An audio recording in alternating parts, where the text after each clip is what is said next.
கர்த்தருடைய நாமம் மகிமைப்படுவதாக. நல்ல பாடல்களை பாடிய அம்மா மல்லிகா அவர்களுக்கும் சகோதரி ஜென்சி மற்றும் குழுவினர் யாவருக்கும் நன்றி சொல்கிறேன். கர்த்தர் உங்களை ஆசீர்வதிப்பாராக. எல்லாருக்கும் கர்த்தராகிய இயேசு கிறிஸ்துவின் நாமத்தினாலே இனிய புத்தாண்டு வாழ்த்துக்கள். 2024ஆம் ஆண்டிலே கர்த்தர் உங்களையும் உங்கள் குடும்பங்களையும் இன்னும் அதிகமாக நாம் எதிர்பார்ப்பதற்கும் மேலாக கர்த்தர் நம்மை ஆவிக்குரிய ரீதியாகவும் அதற்கு அடுத்தபடி மற்ற எல்லா விதத்திலும் நம்மை ஆசீர்வதிக்க உங்களை நான் வாழ்த்துகிறேன். கர்த்தர் நிச்சயமாக அப்படியே செய்வாராக. இந்த பழைய வருட ஆராதனை புது வருஷத்துக்குள்ள நுழைஞ்சிட்டோம். சார் முத்துப்பாண்டி சொன்னது போல. ஆனால் இது பழைய வருட ஆராதனையாக நாம் ஆசரிக்கிறோம். கர்த்தர் செய்த நன்மைகள் எல்லாம் நினைத்து பார்த்து அவருக்கு நாம் நன்றி செலுத்தி கொண்டிருக்கிறோம். இந்த ஆராதனையில் கொஞ்ச நேரம் நாம் தியானிப்பதற்காக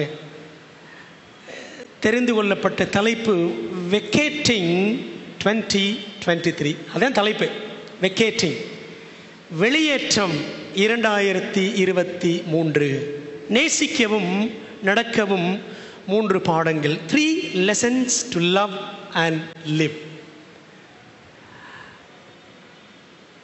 இந்த நாளிலே நமது தியானத்திற்குரிய அதிகாரம் கொலோசையர் 3வது அதிகாரம். இந்த அதிகாரத்தை நீங்கள் ஒருவேளை ஃப்ளையர் பார்த்தவங்க வாசித்திருக்கலாம், அல்லது இனிமேல் நீங்கள் வாசிக்க வேண்டும் என்று உங்களிடத்திலே பணிவுடன் கேட்டுக்கொள்கிறேன். கொலோசையர் 3வது அதிகாரம் முதல் 5 வசனங்கள். நீங்கள் கிறிஸ்துவுடன் கூட எழுந்தது உண்டானால் கிறிஸ்து தேவனுடைய வலது பார்சத்தில் வீற்றிருக்கும் இடத்தில் உள்ள மேலானவைகளை தேடுங்கள், பூமியில் உள்ளவைகளை அல்ல, மேலானவைகளையே நாடுங்கள். ஏனென்றால்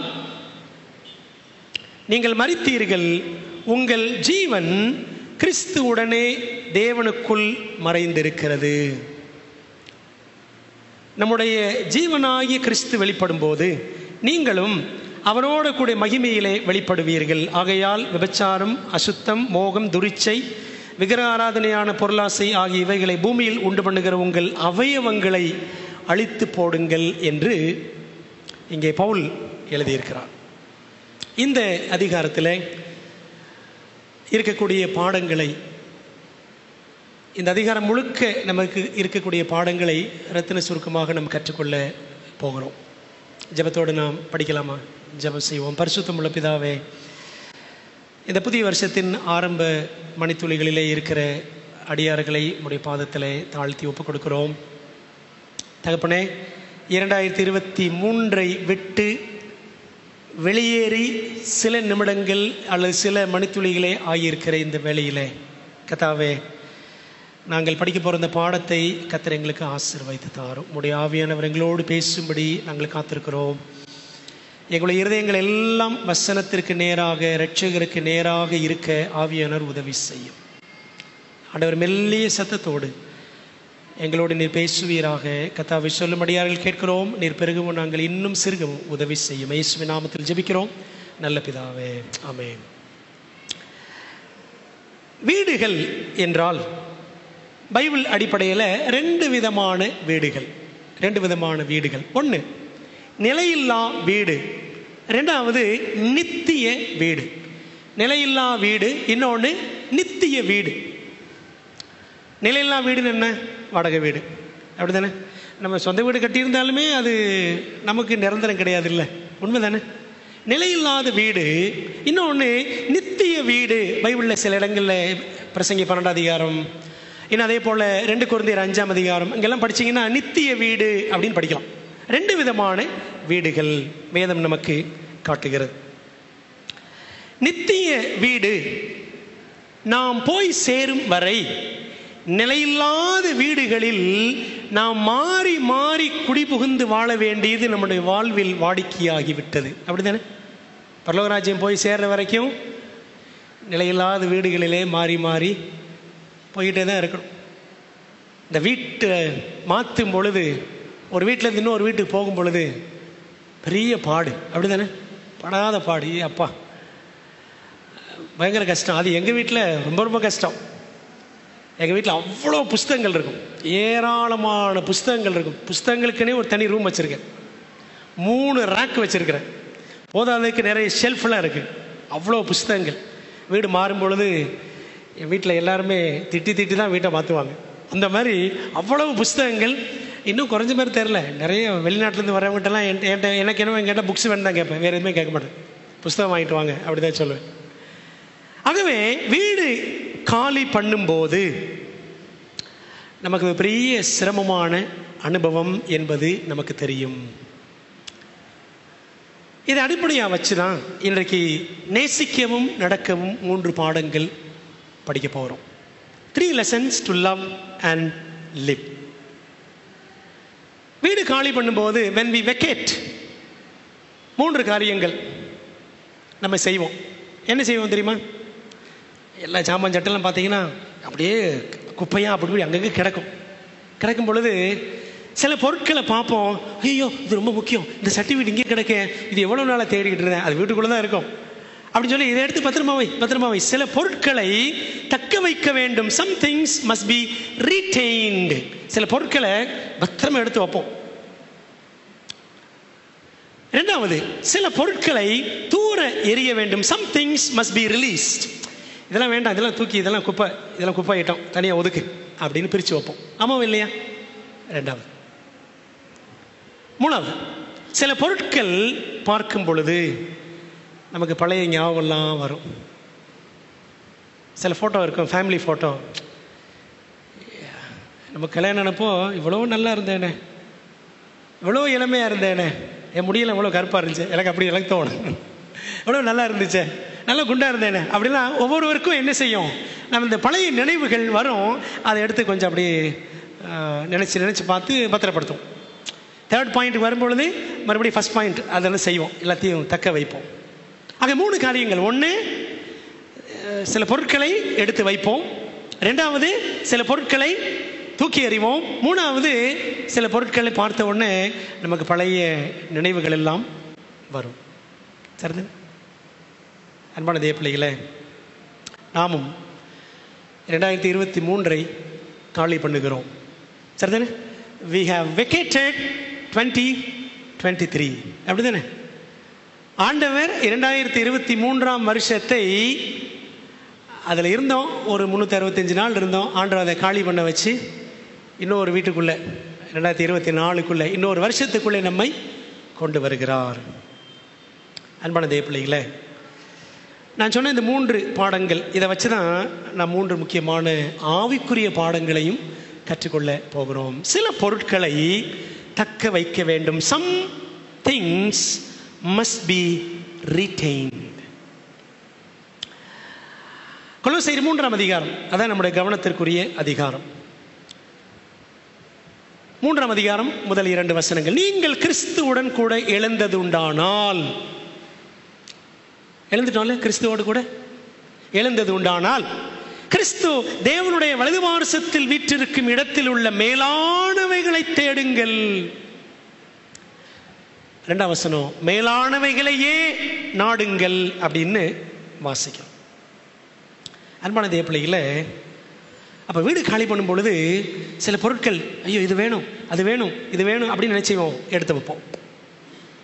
போன வருஷத்திலிருந்து அடுத்த வருஷத்திற்குள்ளே நாம் நுழையும் பொழுது நாம் சில காரியங்களை தக்க வைக்க வேண்டும்.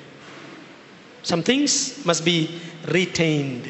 என்னென்ன காரியங்களை தக்க வைக்கணும் அப்படின்னு பாருங்களேன். கொலோசையர் 3ஆம் அதிகாரம் எதெல்லாம் தக்க வைக்க வேண்டும் என்று நமக்கு ஞாபகப்படுத்துகிறது. பைபிளில் பாருங்க, எல்லா வசனம் வராது, நம்ம பைபிளில் தான் பார்க்கணும். கொலோசையர் 3:16 கிறிஸ்துவின் வசனம் உங்களுக்குள்ளே சகல ஞானத்தோடும் பரிபூரணமாக வாசமாயிருப்பதாக. இந்த வருஷத்தில் 2023 வசனங்கள் எல்லாம் படித்தோம், சந்தோஷம். இது என்ன செய்யணும்? இன்னும் பரிபூரணமாக, சகல ஞானத்தோடும் பரிபூரணமாக கிறிஸ்துவின் வசனம் நமக்குள்ளே எந்த வருஷத்திலும் வாசமாக இருக்கணும், வர வருஷத்தில். சரிங்களா? இதை தூக்கி போடவே முடியாது, அப்படித்தானே? தக்க வைக்க வேண்டிய ஒரு காரியம். ஆண்டுடைய வார்த்தையின் ஆழமான ஞானம் இரண்டாவது தூய்மையான பரிசுத்தமான வாழ்க்கை. இதை நம்ம போன வருஷம் எல்லாம் படித்தோம். வர வருஷமும் அதனுடைய நோக்கமாக இருக்க வேண்டும். 3ஆம் அதிகாரம் 9, 10 வசனங்கள் பாருங்கள். ஒருவருக்கு ஒருவர் பொய் சொல்லாதிருங்கள், பழைய மனுஷனையும் அவன் செய்கைகளையும் களைந்து போட்டு தன்னை சிருஷ்டித்தவருடைய சாயலுக்கு ஒப்பாய் பூரண அறிவடையும்படி புதிதாக்கப்பட்ட புதிய மனுஷனை தரித்து கொண்டிருக்கிறீர்களே. அப்ப என்ன செய்யணும்? புது வருஷத்துல இன்னும் புதிதாக வேண்டும். அப்படிதானே? இந்த பழைய வாழ்க்கை, பழைய பாவ காரியங்கள் இதெல்லாம் ஒதுக்கி வச்சுட்டு என்ன செய்யணுமா? தக்க வைக்க வேண்டியது என்ன?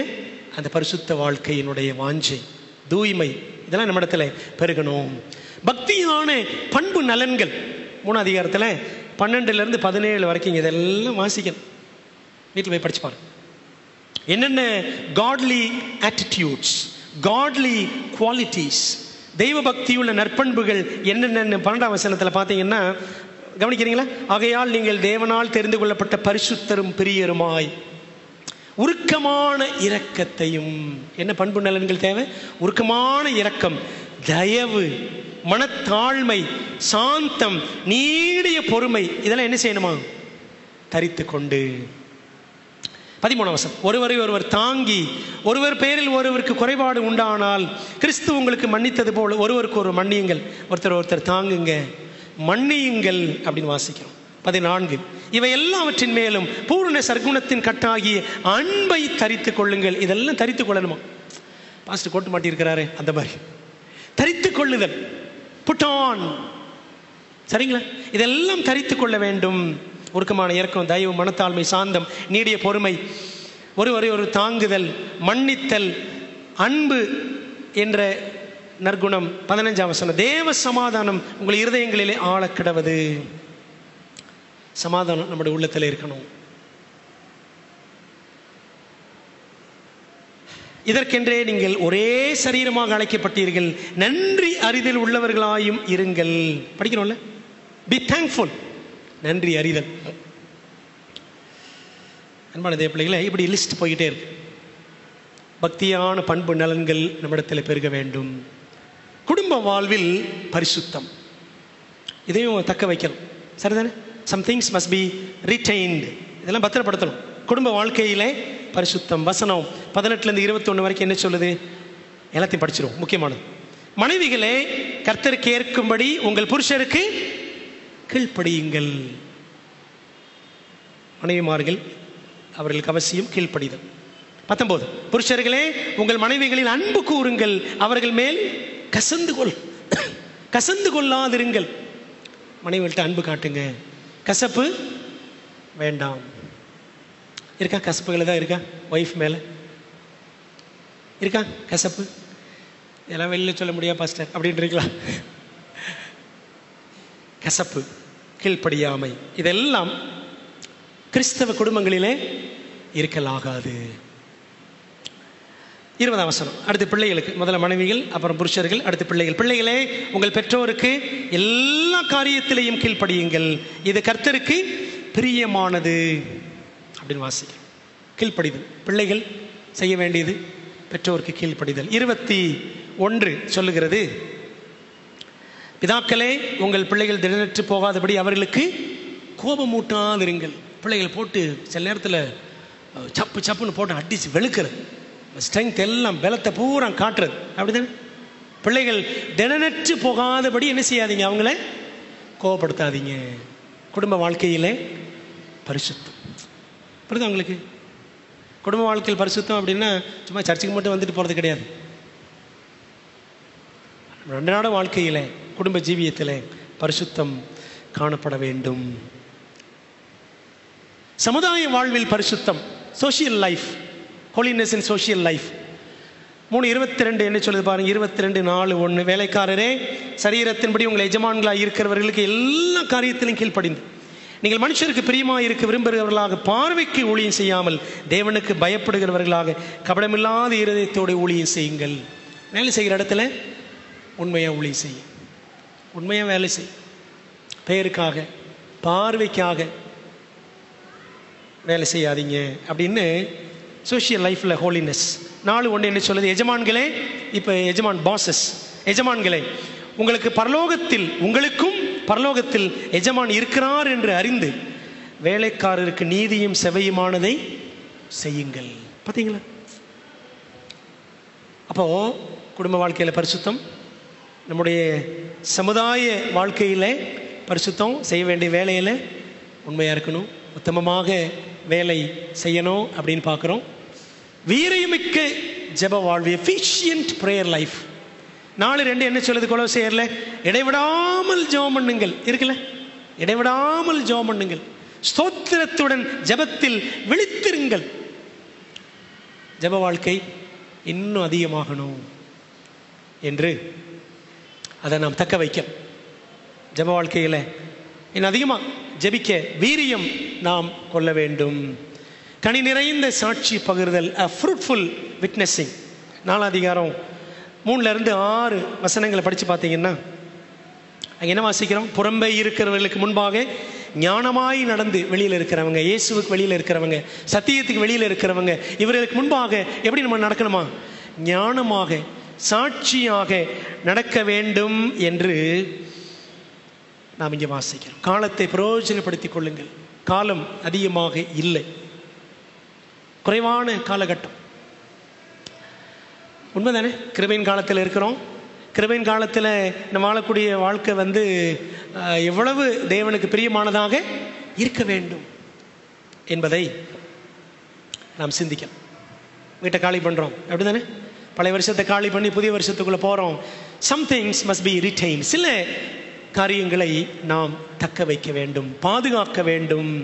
ஆண்டவருக்காக ஊழியம் செய்யணும், சாட்சி பகர்ந்து ஒரு கனி கொடுக்கிற வாழ்க்கையை நீங்களும் நானும் வாழ வேண்டும். ஒட்டுமொத்தமாக சொன்னான், we are to live like Jesus lived. இயேசு எப்படி வாழ்ந்தாரோ அப்படி வாழ வேண்டும். அவரை அறிந்திருக்கிறேன் என்று சொல்லுகிறவன் அவர் நடந்தபடியே தானும் நடக்க வேண்டும் என்று 1 யோவான் 2:6 வாசிக்கிறோம். பிரியமானவர்களே, இப்போ முதல் காரியம் என்ன? As we vacate 2023, we must retain some things. 2023 காலி பண்ணி 2024க்குள்ள போகும் பொழுது சில காரியங்களை நம்ம என்ன பண்ணணும்? தக்க வைக்கணும். அதெல்லாம் என்னன்னு பார்த்தோம். திரும்ப போய் வீட்டில் இந்த அதிகாரத்தை வாசித்து பாருங்க. இதெல்லாம் பத்திரப்படுத்தணும் என்று நினைவுபடுத்துங்க. பொதுவாக நம்முடைய பிரச்சனை என்ன தெரியுமா? என்ன கேட்குறோம், என்ன படிக்கிறோன்றத நம்ம நினச்சி பார்க்குறதே கிடையாது. டைம் இல்லை, மறந்துடுறோம். வெளியே போனோன்னு போகிறதுக்குள்ளே சில நேரம் மறந்துடும். நேற்று படித்தோம்ல, நல்லதெல்லாம் சீக்கிரம் மறந்துடும், கெட்டதெல்லாம் மறக்காது. மறதி நம்முடைய மாபெரும் பிரச்சனைன்னு படித்தோம். ஆகவே நாம் தக்க வைக்க வேண்டியது என்ன? சிம்பிளாக சொன்னால், டு பிகம் லைக் ஜீசஸ். இயேசுவை போல் மாறுகிற அந்த அனுபவத்தை நாம் தக்க வைத்துக் கொள்ள வேண்டும். 2, சில பொருட்களை தூர எறிய வேண்டும். Some things must be released. குப்பைகளை போய் போட்டணும். சில காரியங்கள் போடுவோம்ல, குப்பைகளே பாருங்க நிறைய சேரும் வீடு காலி பண்ணும் பொழுது. அன்பான தேவ பிள்ளைகளே, சில பொருட்களை தூர எறிய வேண்டும். கொலோசியர் 3 அதிகாரம் என்ன சொல்லுது? எதெல்லாம் தூக்கி எறியணுமா? அது ஒரு பெரிய பட்டியல் இருக்கு. பூமியில் உள்ளவைகளை தூக்கி எறிய வேண்டும். கொலோசியர் 3:2, பூமியில் உள்ளவைகளை அல்ல. இந்த வசனத்தை ஆங்கிலத்தில் நான் வாசிக்க விரும்புகிறேன். கொலோசியர் 3:2 வசனம். Set your affection on things above, not on things on the earth. Set your affection. Affection என்னது? பாசம், அப்படிதானே? இங்கிலீஷில் அஃபெக்ஷன் இருக்கு, தமிழில் அந்த வார்த்தையை அப்படி கரெக்டாக கொண்டு வரல. மேலானவைகள் அப்படி முடிச்சிட்டாங்க. Set your affection on things above. நாடுங்கள் அப்படின்னு இருக்கு ஆங்கிலத்தில். அஃபெக்ஷன், பாசம் காட்டுங்கள். மேலான காரியங்கள்ல நமக்கு என்ன இருக்கணுமா? பாசம், ஒரு பிணைப்பு இருக்கணும். பூமியில் உள்ள காரியங்களில் அல்ல. பூமியில் உள்ள காரியங்கள் என்னென்ன அப்படின்னா ஒரு லிஸ்ட் பார்ப்போம். பூமியில் உள்ளவைகளை விட்டு விலக வேண்டும். வீட்டை காலி பண்ணும்பொழுது நிறைய குப்பைகளை வெளியே அகற்றுவோம். அதே போல நம்மிடத்தில் போன வருஷம் 2023 என்னென்ன குப்பையெல்லாம் இருந்துச்சு? குப்பைகள் இருந்தனவா? இதே குப்பைகளை அடுத்த வருஷத்துக்கு கொண்டு போகலாமா? என்னென்ன குப்பைகள் பார்க்கலாமா? 3ஆம் அதிகாரத்தில் கொலோசையர் 3:5-10 வசனங்கள் படிச்சீங்கன்னா அந்த 6 வசனங்களில் 12 விதமான குப்பைகளை பற்றி வாசிக்கிறோம். 12 evil items, 12 கெட்ட காரியங்கள், மாம்சத்தின் கிரியைகள், 12 fleshly deeds, 12 காரியங்கள். சரிங்களா? என்னெல்லாம் இருக்கு பாருங்களேன். 5ஆம் வசனம் பைபிளை கவனிக்கிறீங்களா? பைபிளில் பாருங்க. 5லிருந்து 10 வரைக்கும் படிச்சீங்கன்னா 12 காரியங்கள். நான் உங்களுக்கு அந்த லிஸ்ட் அப்படியே சொல்லிடுறேன். விபச்சாரம், அசுத்தம், மோகம், துரிச்சை, பொருளாசை. பொருளாசைக்கு முன்னாடி ஒரு இனிஷியல் போட்டிருக்கு. அப்படிதான். என்ன இனிஷியல் போட்டிருக்கு? வி. பொருளாசை. விக்கிரக ஆராதனையான பொருளாசை. பொருளாசை கூட என்னதான்? விக்கிரக ஆராதனை. பொருளாசை கூட என்னது? விக்கிரக ஆராதனை. நீங்கள் அந்த சாமியை கும்பிடணும், இந்த சாமியை கும்பிடணும், அந்த சிலை கால் கீழே விழணும், இங்கே விழணும், அங்கே விழணும், அதுதான் விக்கிரக ஆராதனை கிடையாது. காசாசை பிடிச்சி அலைஞ்சாலே, பணாசை பிடிச்சி அலைஞ்சாலே, பணத்துக்காக குடும்பங்களை விட்டு பல வருஷங்கள் பிரிஞ்சு கிடந்தாலே அது என்னதான்? விக்கிரக ஆராதனை. பணத்துக்காக குடும்பங்களை விட்டு பிரிஞ்செல்லாம் போகக்கூடாது. I very sure about it. சரிங்களா? பணம் சம்பாதிக்கின்றதுக்காக மனைவி ஒரு பக்கம், பிள்ளைகள் ஒரு பக்கம், புருஷன் ஒரு பக்கம், இது வாழ்க்கை கிடையாது. போறீங்களா? ஃபேமிலியாக போயிருங்க. அங்கே ஒன்று இங்கே ஒன்று இப்படிலாம் இருக்கக்கூடாது. விக்கிரக ஆராதனையான பொருள் ஆசை. இன்னைக்கு பணம் சம்பாதிக்கிறோன்ற காரியத்தில் பார்த்தீங்கன்னா குடும்பங்கள் எல்லாம் பிஞ்சு பிஞ்சு பிஞ்சு கிடக்கு. அப்படி பிரிஞ்சு போகிற குடும்பங்கள் பிரச்சனைக்குரிய குடும்பங்களாகவும் மாறிவிடுகிறது. As a pastor, I've seen many families. ஒரு போதகராக நிறைய குடும்பங்களை பார்த்துருக்கேன். இப்படி பணம் சம்பாதிக்கணும் அப்படின்னு போகிற குடும்பங்கள் பார்த்தீங்கன்னா 1 வருஷம்னு போகும், 2 வருஷம் 3 வருஷம் ஆகும், கடைசியில் பார்த்தா அடுத்தடுத்து இன்னொரு ஃபேமிலி ஆயிரும். நடக்குது. அன்பான தேவ பிள்ளைகளை, விக்கிரக ஆராதனையான பொருளாசை பைபிள் இருக்குல்ல. உங்களுக்கு இருக்கிறவைகள் போதும். பைபிள் எங்கெல்லாம் போதும் போதும் இருக்கு படிச்சு பாருங்களேன். உங்களுக்கு இருக்கிறவைகள் போதும், உங்கள் சம்பளமே போதும், என் கிருபை உனக்கு போதும். அப்படிதானே? அது மட்டும் தான் நமக்கு பிடிச்சிக்கும். அது மட்டும் தான் நமக்கு பிடிக்கும். என் கிருபை உனக்கு போதும், அது மட்டும் நம்ம பிடிக்கும். ஆனால் உங்கள் சம்பளமே போதும் அப்படின்னு சொன்னார்ல யோவான் ஸ்நானன், அதை நம்ம எடுத்துக்கவே மாட்டோம். உங்களுக்கு இருக்கிறவைகள் போதும் பவுல் சொன்னார்ல எபிரேயர் 13ஆம் அதிகாரத்தில், உங்களுக்கு இருக்கிறவைகள் போதும் அப்படின்னு. அதை யாரும் யோசிக்கிறதே கிடையாது. ஆமாவும் இல்லையா?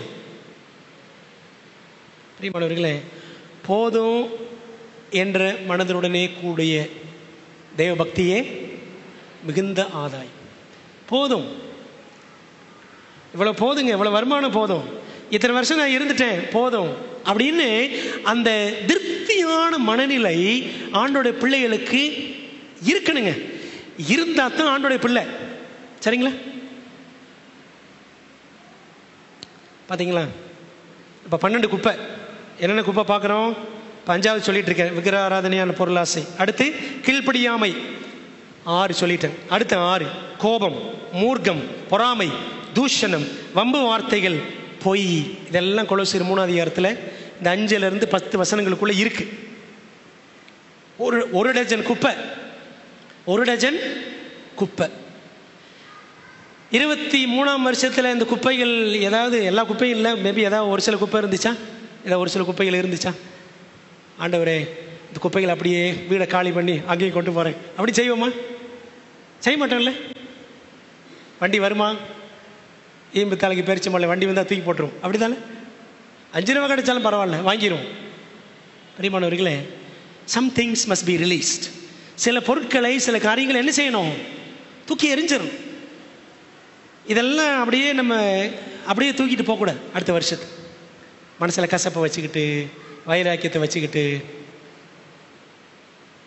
மாம்ச காரணங்களுக்காக, மாம்சீக காரணங்களுக்காக, என்ன மதிக்கலை, என்ன முக்கியப்படுத்தலை, எனக்கு அதை கொடுக்கல, இதை கொடுக்கல, இந்த மாதிரி காரியங்கள்லாம் ஆண்டோடைய பிள்ளைகள் இதெல்லாம் பெருசாக்கவே கூடாதுங்க. ஆனால் இன்னைக்கு சபைகளில், எல்லா சபைகள்லையும் ஏதாயிலும் பார்த்தீங்கன்னா இந்த குப்பைகளை வைத்து கொண்டிருக்கிறோம். அன்பான தேவ பிள்ளைகளை, 12 evil items. தேவனுடன் நமது உறவை தடுக்கும், அந்த உறவை முடக்கும் காரியங்களை மூட்டை கட்டி அவைகளுக்கு முடிவு உண்டாக்க வேண்டும். எப்படி முடியும்? ஆண்டவர் தான் நமக்கு அதற்குண்டான பலன் கொடுக்க வேண்டும். பிரியமான தேவ பிள்ளைகளை, இது 2வது காரியம். மூன்றாவது, இன்னும் 5 நிமிடங்கள். சில பொருட்கள் பார்க்கும் பொழுது நமக்கு பழைய நினைவுகள்லாம் வரும். சில பொருட்கள் மூலம் நினைவு கூறுவோம் அல்லது நினைவுகள் வரும். Some things must be remembered. சில காரியங்கள் நமக்கு ஞாபகத்துக்கு வரும் வீட்டை காலி பண்ணும் பொழுது. அன்பான தேவ பிள்ளைகளே, நமக்கு என்ன ஞாபகத்துக்கு வரணும் அப்படின்னா, கொலோசியர் 3:3-4 வசனங்கள் நமக்கு சொல்லுகிறது. ஏனென்றால் நீங்கள் மரித்தீர்கள், உங்கள் ஜீவன் கிறிஸ்துவுடனே தேவனுக்குள் மறைந்திருக்கிறது. நம்முடைய ஜீவனாய் கிறிஸ்து வெளிப்படும் போது நீங்களும் அவரோடு கூட மகிமையிலே வெளிப்படுவீர்கள் என்று வாசிக்கிறோம். இந்த 2 வசனங்களில் இருக்கிற நல்ல பாடங்கள் நமக்கு என்னென்னு பார்த்தீங்கன்னா, வசனம் என்ன சொல்லுது? நீங்கள் மரித்தீர்கள். படிச்சோம்ல, நீங்கள் மரித்தீர்கள். எதுக்கு மரித்தோம்? பாவத்துக்கு மரித்தோம். இனி நான் அல்ல, கிறிஸ்துவே எனக்குள் பிழைத்திருக்கிறார். கலாத்தியர் 2:20 படிக்கிறோம்ல, not I but Christ lives in me. கிறிஸ்து எனக்குள் வாழ்கின்றார். சரிங்களா? we are dead to sin. dead to sin. பாவத்திற்கு மரித்தோம் அப்படின்னு வசனம் சொல்லுது. சரிங்களா? அதில் இருக்கிற அடுத்த காரியம் டெபாசிட். அப்படி மரிச்சதுனால நமக்கு ஆண்டவர் என்ன வச்சிருக்கிறார்? டெபாசிட்னா வைப்பு நிதின்னு சொல்லுவாங்க. சரிதானே? டெபாசிட் வச்சிருக்கிறேன், பத்திரப்படுத்தி வச்சிருக்கேன். ஆண்டவர் நான் பாவத்துக்கு மரிக்கும் பொழுது நமக்கு என்ன டெபாசிட் கொடுக்கிறார் தெரியுமா? ஜீவன். வசனம் சொல்லுது, அதே கொலோசியர் 3:3 உங்கள் ஜீவன் கிறிஸ்துவுடனே தேவனுக்குள் மறைந்திருக்கிறது. ஆண்டவர் நமக்கு ஜீவனை கொடுக்கிறாரு. நியூ லைஃப், புது வாழ்வு, திவ்ய சுபாவம். 2 பேதுரு 1:4 வாசிக்கிறோம். இச்சையினால் உலகத்தில் உண்டான கேட்டுக்கு தப்பி திவ்ய சுபாவத்திற்கு, டிவைன் நேச்சர், திவ்ய சுபாவத்திற்கு நாம் பங்குள்ளவர்களாகும் பொருட்டு நமக்கு ஆண்டவர் என்ன கொடுத்திருக்கிறாரா? மகா மேன்மையும் அருமையுமான வாக்கு தத்தங்கள் கொடுத்திருக்கிறார் என்று பேதுரு எழுதுகிறார். எதுக்காக இந்த வசனங்கள் எல்லாம்? ஏங்க சத்தியங்கள் படிக்கிறோம்? எதுக்கு சர்ச்சுக்கு வர்றோம்? எதுக்கு சர்ச்சுக்கு வர்றோம்? சலுகைகளுக்காகவா? சண்டை போடுறதுக்காகவா? கிடையாது. Why do we come to church? To learn about God's word and to become like Christ. ஆண்டவருடைய வார்த்தையை படிக்கணும், ஆண்டவரை போல் மாறணும் என்பதற்காகத்தான் இந்த இடத்துக்கு வர்றோம். உண்மைதானே? ஆனால் நம்ம ஆலயத்துக்கு வரக்கூடிய பர்பஸ், நோக்கங்கள் சரியாக இருக்கிறதான்னு செக் பண்ணணும். அந்த நோக்கம் ஏதாவது சரியில்லாமல் இருக்கா செக் பண்ணி வைக்க வேண்டியதுக்கெல்லாம் செக் வைக்கணும். புரியுதா உங்களுக்கு? செக் பண்ணணும். ஆண்டவரே என் நோக்கம் சரியில்லை, ஆண்டவரே இப்போ இந்த நோக்கம் இப்படி இருக்குது அப்படி இருக்குன்னா அதுக்கெல்லாம் செக் வச்சிடும். சரிங்களா? பிரியமான தேவ பிள்ளைகளே, ஆகவே நமக்கு ஆண்டவர் ஒரு டெபாசிட் வச்சிருக்கிறார். டெபாசிட் என்ன? புது ஜீவன், திவ்ய சுபாவம், கிறிஸ்துவை போல் மாறுதல் என்ற ஒரு பாக்கியம். அது இந்த உலகத்திலேயே கிறிஸ்துவை போல் மாறுதல் நடக்க வேண்டும். 3வது ட்ரீம். ஆண்டவர் நமக்கு என்ன வச்சிருக்கிறாராம்? 4 வசனம் கொலோசியர் 3:4 நம்முடைய ஜீவனாய கிறிஸ்து வெளிப்படும் போது நீங்களும் அவரோடு கூட மகிமையிலே வெளிப்படுவீர்கள். ட்ரீம். நமக்காக மகிமை காத்திருக்கிறது. அப்படிதானே? நம்ம ஒரு கனவு போல பரலோக ராஜ்யத்துக்கு போவோம், ஆண்டவரை பார்ப்போம், அவர் கூட பரலோகத்தில் 1000 வருஷம், அப்புறம் புதிய பூமியில் நித்தியமாக. அப்படின்னா நமக்கு சத்தியம் தெரியும். ஒரு கனவு போல இந்த காரியங்கள் நிறைவேற காத்திருக்கிறோம். we are dead to sin. பாவத்துக்கு மரித்தோமா? மரித்தீர்கள் அப்படின்றார் பவுல். பாவத்துக்கு மரித்தீர்கள். உங்களுக்கு டெபாசிட் அடுத்த ஆண்டவர் வச்சிருக்கிறாரு, புது வாழ்வு, திவ்ய சுபாவம். 3வது ஒரு ட்ரீம் நிறைவேற இருக்கிறது, மகிமை நமக்காக காத்திருக்கிறது. அன்பான தேவ பிள்ளைகளே, நிலையில்லாத வீடு இந்த உலகம். இதை விட்டு ஆண்டவர் நித்திய வீட்டுக்கு கொண்டு செல்ல போகிறார். நிலையில்லாத இந்த வீடு, இந்த பூமியே நித்திய வீடாக மாறப்போகிறது. பரலோகத்தில் 1000 வருஷம் கழிச்சு, 1000 ஆண்டுகள் பரலோக ஆட்சிக்கு பிறகு இந்த நிலையில்லாத வீடு, இந்த பூமி என்னவா மாறப்போகுது? நித்திய வீடாக மாறப்போகிறது. நிலையில்லாத வாழ்வு நித்திய வாழ்வாக மாறப்போகிறது. ஆண்டவர் அவ்வளோ பெரிய ஸ்லாக்கியம் நமக்கு வைத்திருக்கிறார். It's like a dream. soon it is going to be fulfilled. இது ஒரு கனவு போல, ஆனால் சீக்கிரம் தேவன் அதை நிறைவேற்றுவார். ஏனென்றால் அவருடைய வார்த்தை பொய் சொல்லவே சொல்லாது. அன்பான தேவ பிள்ளைகளே, ஒரு காரியத்தை சொல்லி நான் முடிச்சிடுறேன். அமெரிக்காவில் ஒரு ஆப்பிரிக்கன் கருப்பு இனத்தை சேர்ந்த ஒரு போதகர் 1960s 70s 1960 70 அந்த காலகட்டத்தில், இன்ஃபேக்ட் 1950s 60s அந்த மாதிரி காலகட்டம். அப்போது இருந்த ஒரு காந்தியவாதி, காந்தியினுடைய கொள்கைகளை பின்பற்றின ஒரு மனிதர், மார்ட்டின் லூத்தர் கிங். காந்தி எதை பின்பற்றினார்? பைபிளை தான் பின்பற்றினார். சரிங்களா? காந்தியவாதி காந்தி பைபிளை தான் பின்பற்றினார். ஒரு கண்ணத்தை அடித்தால் மறுகண்ணத்தை காட்டு சொன்னார்ல, அதைத்தான் காந்தி பின்பற்றினார். அதைத்தான் மார்ட்டின் லூத்தர் கிங் பின்பற்றினார். அமெரிக்காவில் கருப்பர் வெள்ளையர் என்ற ஒரு பிரிவினை இருந்துச்சு. இப்பயும் இருக்கத்தான் செய்யுது, கருப்பர் வெள்ளையர். அந்த பிரச்சனை ரொம்ப தீவிரமாக இருந்த காலகட்டம் 1950 60 போன்ற காலகட்டங்கள். பஸ்ஸில் போனாங்கன்னா, கருப்பர்கள் போனால், ஆப்பிரிக்கன்ஸ் போனால் உட்கார இடம் கொடுக்க மாட்டாங்க, நின்றுக்கிட்டு தான் வரணும். அப்படி ஒரு காலம். அன்பான தேவ பிள்ளைகளே, அந்த காலகட்டத்தில் அதற்காக ஒரு போராடினார் மார்ட்டின் லூத்தர் கிங். இந்த வித்தியாசம் ஒழிய வேண்டும் என்று போராடினார். அந்த காந்திய வாதத்தை பின்பற்றி, அதை அகிம்சை முறையை பின்பற்றி போராட்டம் நடத்தினார். அவரை சுட்டு கொண்டாங்க மார்ட்டின் லூத்தர் கிங். சரிங்களா? இவர் வேற, ஜெர்மனியில் இருந்த மார்ட்டின் லூத்தர், அவர் வேற. சரிங்களா? ரெண்டையும் மிக்ஸ் பண்ணிடக்கூடாது. இந்த மனிதன் ஒரு நாள் ஒரு அருமையான ஒரு ஸ்பீச் பண்ணாராம், ஒரு பிரசங்கம் பண்ணாராம். இவர் ஒரு போதகர், பேப்டிஸ்ட் ப்ரீச்சர், பேப்டிஸ்ட் சபையின் போதகர். அவர் பண்ண பிரசங்கம் ஐ ஹாவ் அ ட்ரீம் என்ற தலைப்பில் பண்ணினாராம். அதை நான் ஃபுல்லாக படிச்சிருக்கேன், ரொம்ப அருமையாக இருக்கும். அருமையான ஒரு பிரசங்கம். என்னுடைய நாட்டிலே, அமெரிக்காவில் இருக்கக்கூடிய இந்த கருப்பர் வெள்ளையர் என்ற பிரச்சனை ஒழிய வேண்டும் என்று அவர் அந்த பிரசங்கத்தை பண்ணார். அதில் ஒரே ஒரு பகுதியை மட்டும் வாசிக்கிறேன். I have a dream that my 4 little children will one day live in a nation where they will not be judged by the color of their skin but by the content of their character. என்னுடைய 4 சிறு பிள்ளைகளும் ஒரு காலம் வரும், அப்பொழுது அந்த தேசத்தில், ஆண்டோட ராஜ்யத்தில் அவர்களுடைய நிறத்தின்படி அல்ல, அந்த 4 பேரும் கருப்பினத்தை சேர்ந்தவர்கள், அவர்களுடைய நிறத்தின்படி அல்ல, எதன் அடிப்படையில் நியாயந்தீர்க்கப்படுவார்களாம்? குணத்தின்படி நியாயந்தீர்க்கப்படுவார்கள். குணம்தான் முக்கியம், நிறம் முக்கியம் கிடையாது. நிறம் முக்கியம் கிடையாது, இனம் முக்கியம் கிடையாது. சரிதானே? இனமோ ஜனமோ பணமோ முக்கியம் அல்ல, குணம்தான் முக்கியம். ஆண்டவர் குணத்தின் அடிப்படையில் தான் நியாயம் தீர்ப்பார் அப்படின்றத அங்கே சொல்றார். அன்பான தேவ பிள்ளைகளே, அதே போல நமக்கு ஒரு ட்ரீம், ஒரு கிறிஸ்தவனுடைய கனவு என்னவென்று சொன்னால், right now I have a dream. I dream of a day when I will go to the home of glory.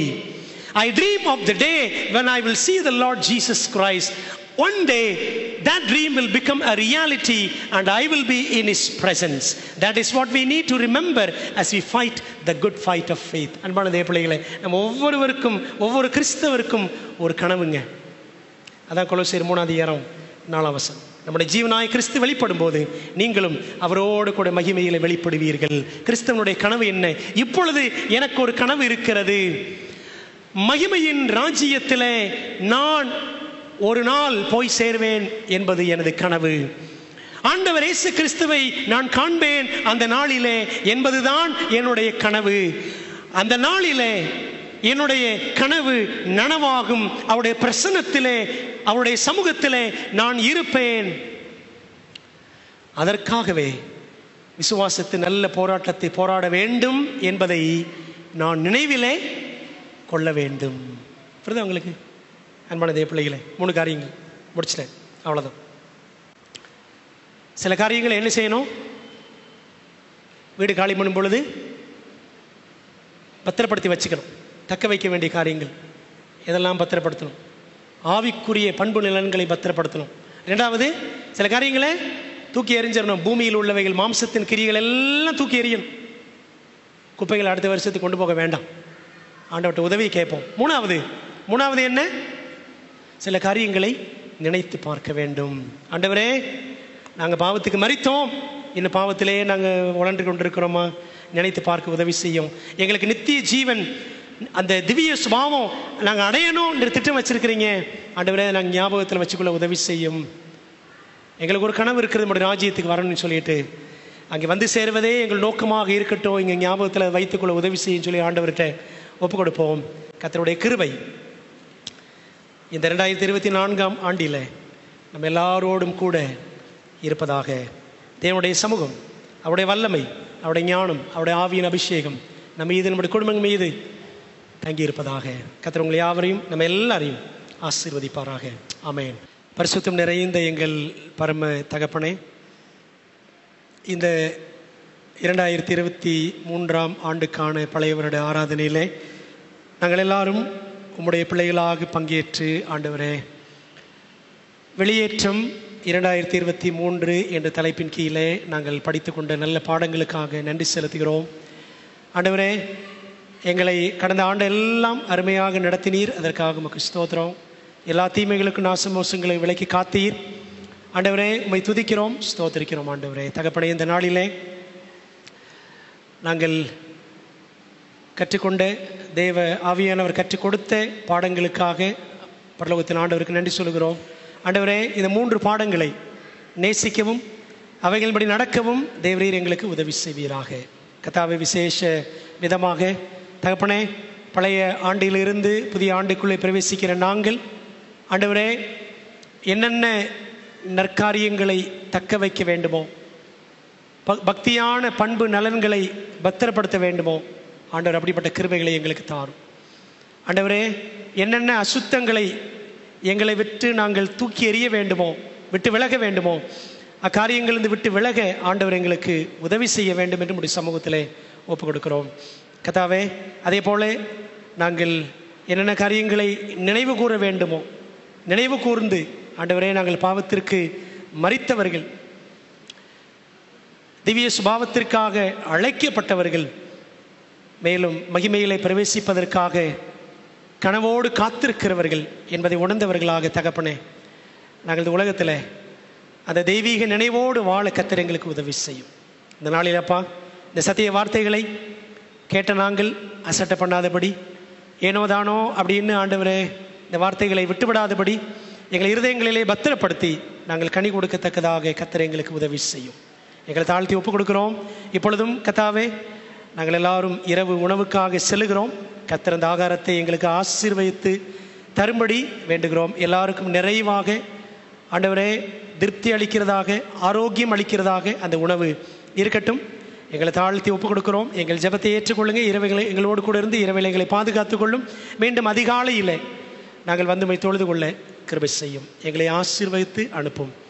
இயேசுவின் நாமத்தில் ஜெபிக்கிறோம் ஜெபங்கேலும் நல்ல பிதாவே, ஆமென். என் ஆத்மாவே கர்த்தரை ஸ்தோத்திரி, என் முழு உள்ளமே அவருடைய பரிசுத்த நாமத்தை ஸ்தோத்திரி.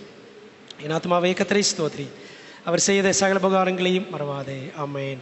நம்முடைய கர்த்தராய் இருக்கிற இயேசு கிறிஸ்துவின் கிருபையும் பிதாவாகிய தேவனுடைய அன்பும் ஆவியானவரின் ஐக்கியமும் ஆசீர்வாதமும் தேவதூதர்களின் பாதுகாப்பு வழி நடத்தலும் 2024ஆம் ஆண்டிலே பிரவேசித்திருக்கிற கர்த்தருடைய பிள்ளைகள் எல்லாரோடும் இன்றும் என்றும் சதா காலங்களிலும் தங்கியிருப்பதாக, ஆமென்.